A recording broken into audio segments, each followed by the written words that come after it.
Ah, quase que não cabe dentro da câmera. Muito bacana. Aqui tem antiguidades de todos os lugares que o Reino Unido já colonizou e, enfim, que já desbravou. Então tem coisas da Índia, coisas da África, coisas da China, dos Estados Unidos, enfim, todos os continentes eles estiveram presentes, né? Inclusive na Oceania. E com certeza tem coisa muito interessante aqui, como principalmente a Pedra de Roseta. Daqui a pouco eu vou conseguir gravar ela, vai ser bem legal. E essa aqui é a seção da Índia. Tem vários adereços de templos, de escultura. Olha a quantidade de detalhes que estão esculpidos nessas placas. Claro que a definição foi muito prejudicada com o passar do tempo, provavelmente exposição às intempéries e simplesmente o próprio tocar nas estátuas aqui. Afinal de contas, isso aqui fica tudo exposto ao público, e a coisa mais maravilhosa é ter todo esse acervo e você não tem que pagar nada. O que eles pedem é quem quiser fazer uma doação para poder realmente, né, continuar os trabalhos aqui de manter a exposição e tudo mais. Mas é realmente fantástico esse museu. Aqui tem algumas estátuas de deuses. Olha aquela placa.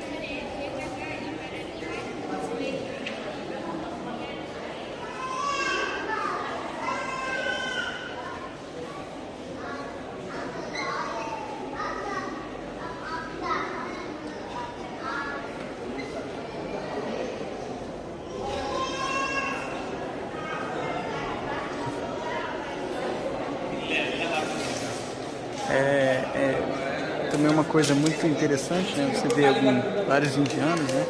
E provavelmente eles não tiveram a chance de ver esse tipo de artefatos no seu próprio país, justamente pelo fato de, sendo realista, do fato da Inglaterra ter roubado durante todos esses séculos, né, de exploração, de colonialismo, ter tomado à força realmente todas essas obras aqui. Então, se um indiano, como acontece com o Brasil também no quesito de fósseis, a gente foi ao Museu Britânico de História Natural, ali existem vários esqueletos de dinossauros, etc.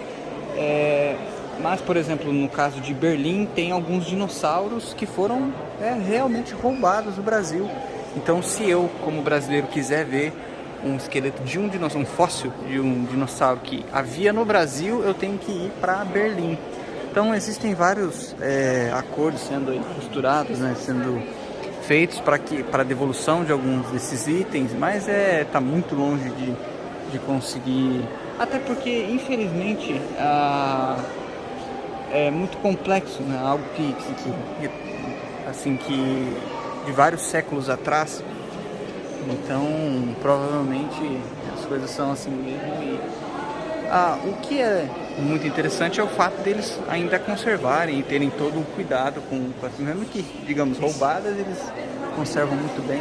Olha aqui um instrumento musical indiano.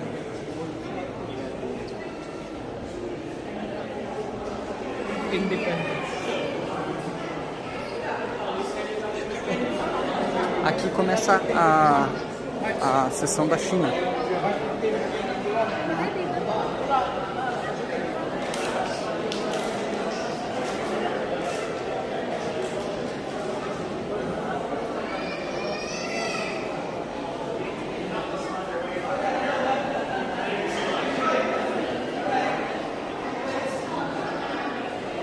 Provavelmente é uma imagem da Cidade Proibida, né, do Imperador.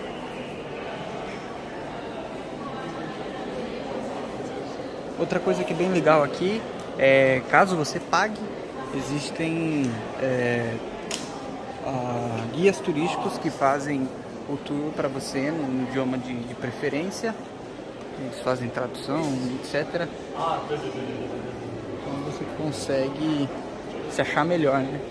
Hoje, como a gente está sem tempo, acaba sendo escasso aqui, e a gente está mais por curiosidade mesmo, né? Não é uma pesquisa tão a fundo.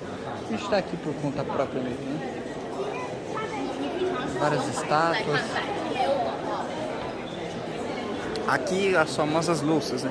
Inclusive, as louças na Inglaterra e alguns outros lugares do mundo são chamadas de China, justamente pelo fato de serem itens chineses, apesar do nome, né, da associação que a gente faz com os dias de hoje, de altíssima qualidade no quesito utilidade doméstica, né?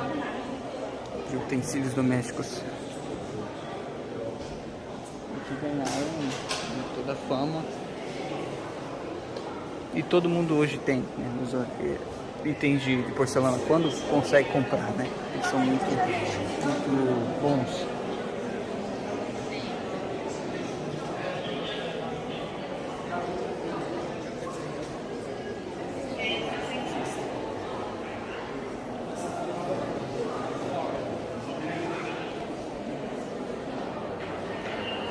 Fica assim, vou finalizar aqui essa sessão com essa arte. E aqui na área egípcia nós temos a imagem que, digamos, é quase um busto, né? Porque o resto da estátua está faltando, do grande Ramsés II. Ele é muito famoso porque praticamente em toda a história bíblica, né, toda a representação de Moisés, ele, como a Bíblia não especifica qual faraó seria realmente o que queria impedir dos hebreus voltarem para a terra, enfim, a maioria dos historiadores cristãos atribuem como sendo o faraó Ramsés II, apesar de terem outros que dizem que é outro, mas enfim. Independente disso, ele é considerado o faraó mais importante, que teve mais poder no Egito. E ali a gente tem a joia da coleção egípcia, que é a Pedra de Roseta. Até está escrito aqui, né, a chave para os hieroglifos egípcios. Consegue ver aqui que ela é escrita ali nos hieroglifos, a parte de cima, do meio é o demótico e embaixo ela está escrita em grego. Então, através desse único pedaço, ela só tem essa face que escrita. Através disso, os estudiosos, você percebe que aqui não tem nada lá, digamos, está quebrado.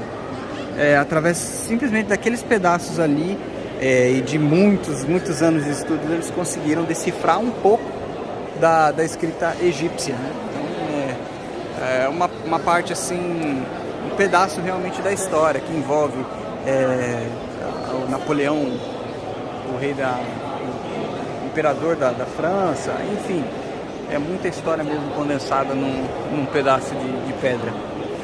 E aqui tem várias outras estátuas de deuses egípcios, sarcófagos, tem uma outra seção que só tem as múmias. Esse museu aqui ele é realmente fantástico, né? Apesar das críticas que eu estava tecendo ali a respeito das obras, né, realmente terem sido afanadas, né, dos seus locais de origem, aqui tem a seção da Pérsia, Síria, ali deve ser algo relacionado à Grécia, tinha a seção da China, da Índia. E uma coisa, um detalhe bem interessante que vale a pena contar, aqui é Dionísio, então já é realmente Grécia.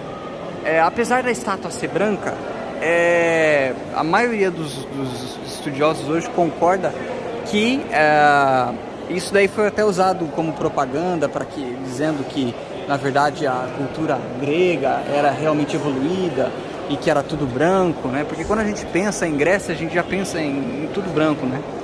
Mas que na verdade não era assim, elas eram coloridas. E aí, com o passar do tempo, a qualidade da pintura não se preservou. Então as estátuas foram perdendo cor a ponto de que alguma ou outra estátua que não ficou em exposição ao sol tem ainda alguns pigmentos, né, coloridos. Então, diferentemente, né, do Egito, que é muito mais antigo do que a Grécia, né, tem seções muito mais antigas, e que às vezes a solução mais simples, né, segundo que a gente pesquisa a respeito de cores, a minha esposa ela gosta muito de lápis de cor, né, daqueles profissionais de desenho, e aí ele tem sempre uma classificação de cores, de quantos anos ele aguenta sem que perca aquele tom. E o vermelho é o que mais sofre. E por incrível que pareça, é uma estátua que foi pintada. Ó, essa daqui é uma estátua de nem consigo falar bem. Enfim, a estátua tem cor, porque eles usavam um sistema mais simples, provavelmente com ferrugem. E aí a estátua realmente não perdeu tanto assim da sua cor original. São coisas, detalhes muito importantes, muito interessantes de se pensar e relevar. Isso aí, um grande abraço.